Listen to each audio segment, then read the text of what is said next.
Good morning, dear students. Hope you follow these online classes. And today, this class is just a continuation of the last class. We were discussing Karnad's play Nagamandala, and we have reached the last part of the play. We were doing Act 2, the last part of Act 2, and we will continue. You remember the visits of Naga to Rani, that is after tasting the magical potion, the cobra falls in love with Rani.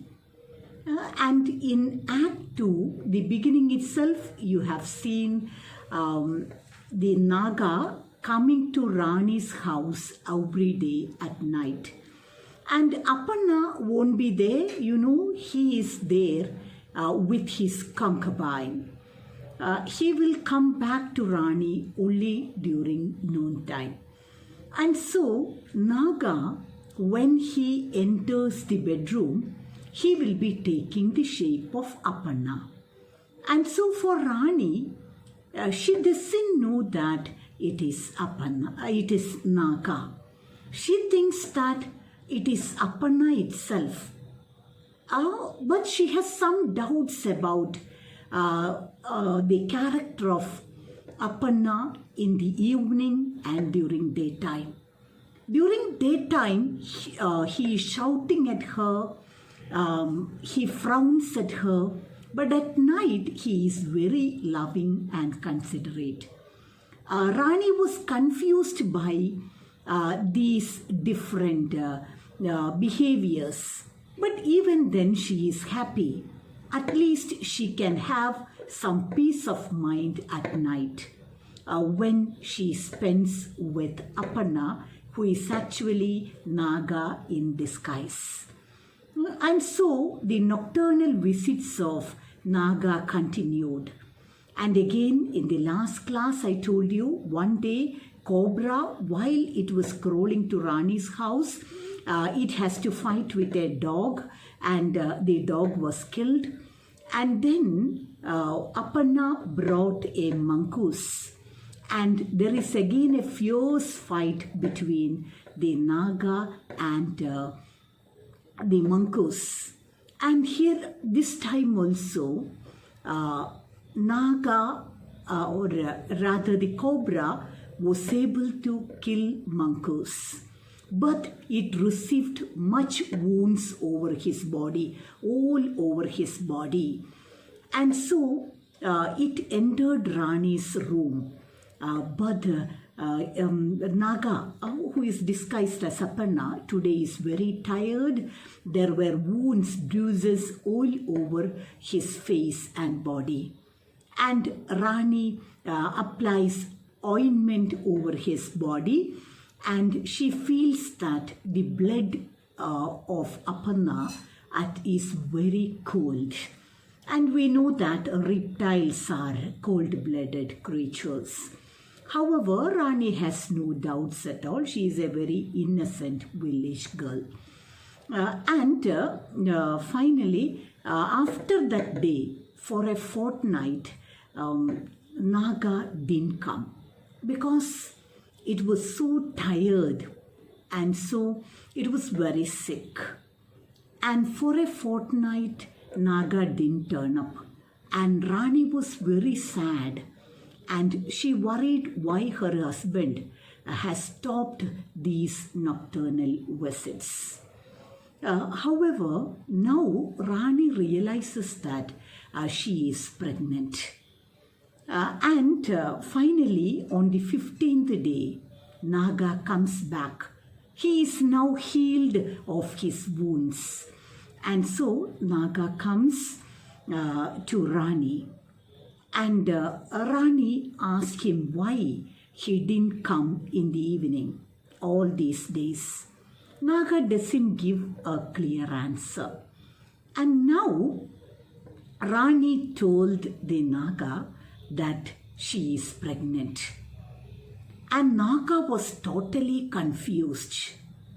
And he is not happy to hear the news. Because Naga knows the consequences better than Rani.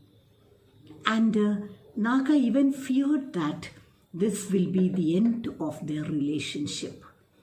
However, Rani became disappointed by seeing the gloomy face of Naga. And so Naga again pretends to be very happy and he tells Rani that he is also happy with the news. But he told Rani not to tell it to anybody. And again, by morning, Naga went away.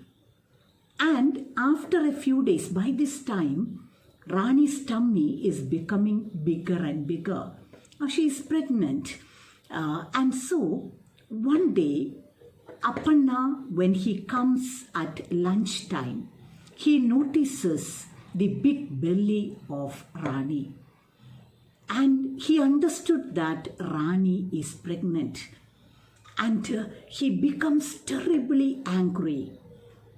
And he shouts at Rani, calls her a harlot, a prostitute, without any sense of shame. We have already discussed the play as a play written in a patriarchal society. That is a very dominant husband and a very submissive wife. That is here. Here is the double standard. This Appanna, he was staying or he was living with this concubine for years.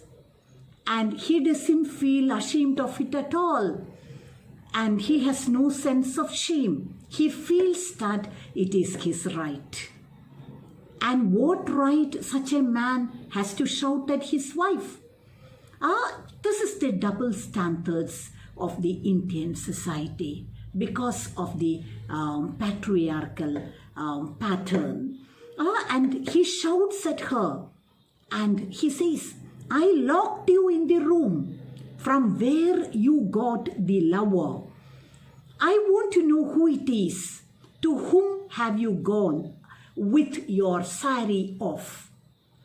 In that way, he shouts at Rani. It is clearly written in page number 33. That is, Appanna beats her and finally, Rani manages to lock herself in a room. Appanna goes out and comes back. And he shouts at Rani, told him that definitely he will take revenge on Rani by reporting the matter to the village elders.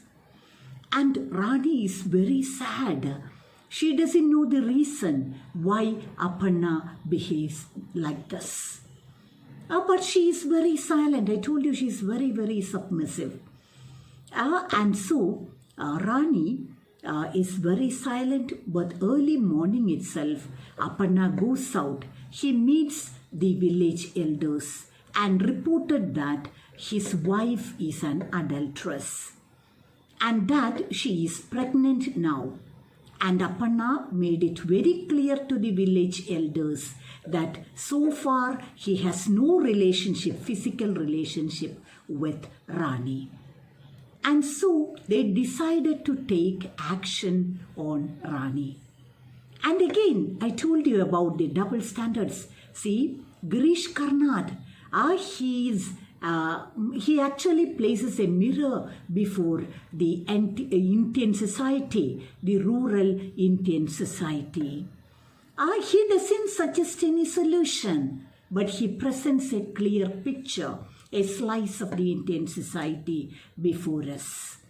And so here, the village elders, their attitude is also not different from that of Appanna. See, all the people in the village knows about Appanna's relationship with the concubine. But they never questioned him. They didn't have the courage to question him. That is the reason. And nobody blamed him so far for keeping that relationship even after his marriage. But when Rani becomes pregnant, and when Aparna doubts an illegal relationship between Rani and somebody else, an outsider, the society joined hands with him. And they decided to tell Rani that she has to go through a test in order to prove her innocence. Three suggestions are given. The usual tests that are given in the society for a woman to prove her chastity. One is that the lady should hold a red hot iron in her hand. And if the fingers are burnt, hand is burnt, that shows that she is an adulteress. See, the superstitious Indian society. That is a very important point. And then second test is that she can either opt for the second test. That is, she can dip her hand in boiling oil. We know that it is also utter foolishness. Whoever puts the hand in the boiling oil will get it burnt. Okay, and then the third one, a very dangerous one, that is the snake ordeal. That is, by taking a snake in the hand, the woman should make a declaration that she is innocent. And Rani, when she heard about it, she is so panicky. And that night also Naga came, again disguised as Aparna, ever loving, very considerate.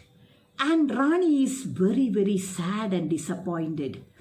And she told him that it is better for her to commit suicide than to undergo a test to prove chastity in front of such a big crowd.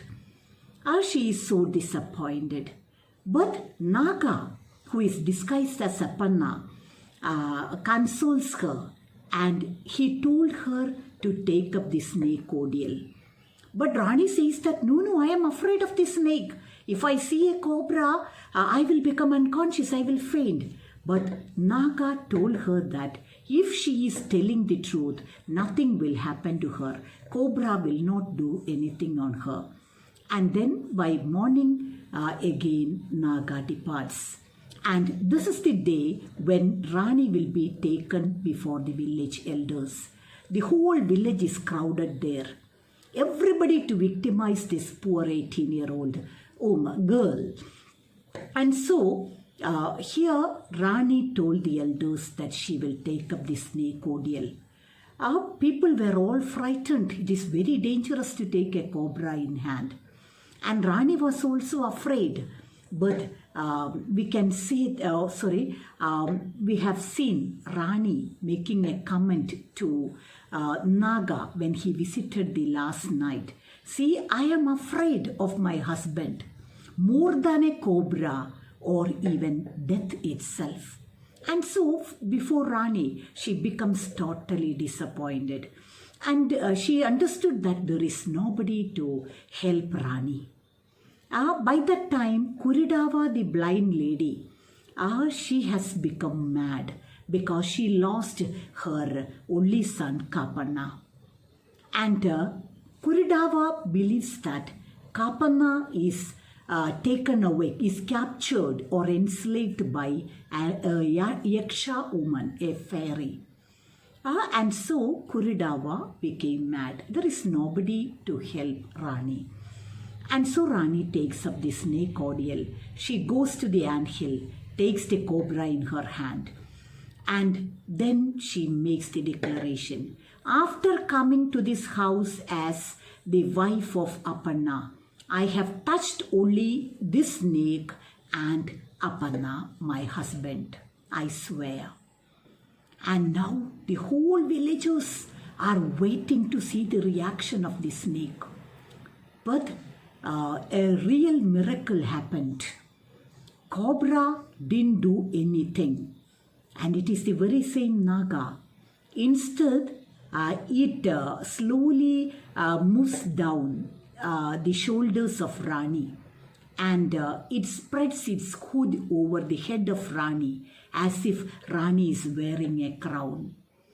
And then after that, the cobra slowly slides down and crawls towards the anthill. And now people were surprised. Now Rani is counted as a goddess because even the king cobra hadn't done anything.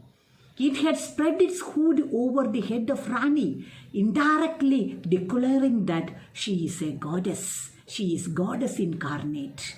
And so now, immediately the elders changed the attitude. Aparna couldn't understand what has happened.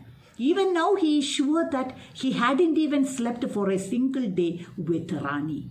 But nobody is now ready to believe him. Because, and again, he himself is afraid of Rani. And immediately the concubine of Aparna was there. She was frightened and she kneels at the feet of Rani and told her that she will be a lifelong servant for Rani. And Aparna is also frightened. And now a palanquin is brought. And Aparna and Rani, they goes back to their house very triumphantly. Now Rani, as her name suggests, is now like a queen. Like a queen, she is taken to her house. Husband becomes a very obedient husband. And now after that, a child was born to Rani. And a son was born to Rani, and they lived happily ever after. Hearing this story, the ending, the playwright who was listening to the story was not at all happy. He told this story. I told you earlier that story has disguised as a woman and she is narrating the whole story. And so the playwright says, oh, this is not just at all. There is no justice in this deal. So Naga should be given a due place in the story. And so another change is suggested. That is, one day Rani, her husband and the son, they are fast asleep. That night, Naga comes crawling to the bedroom. And he saw Rani sleeping comfortably with Aparna and the child and his child. And so the first impulse of Naga is to bite Rani. But the very next minute he repents and corrects, because Naga cannot be mean. Naga cannot be mean and cruel like a human being. And so, because he considers Rani as his wife. And so, Naga crawls into the bedroom of Rani, and it takes the shape of a very small snake and gets into the long tresses of Rani. I have told you earlier that Rani had very long black hair, and Naga gets entangled in the long hair of Rani, and it purposefully commits suicide.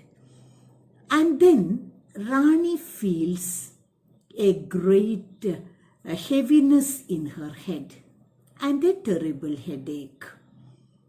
And she wakes Aparna, and she asked Aparna to bring a comb. And Aparna brings a comb, and then now he combs the hair of Rani, and a dead snake falls down. And Aparna was shocked, but Rani feels a great sympathy for the snake. And she cannot explain herself. She feels that she has a strong relationship with the snake. And so she told her husband to cremate the body of the snake with all the sacred funeral rites, and that her son should lit the funeral pyre. And she also demanded that every year on this particular date, the son should perform all the rituals as a son should towards his father.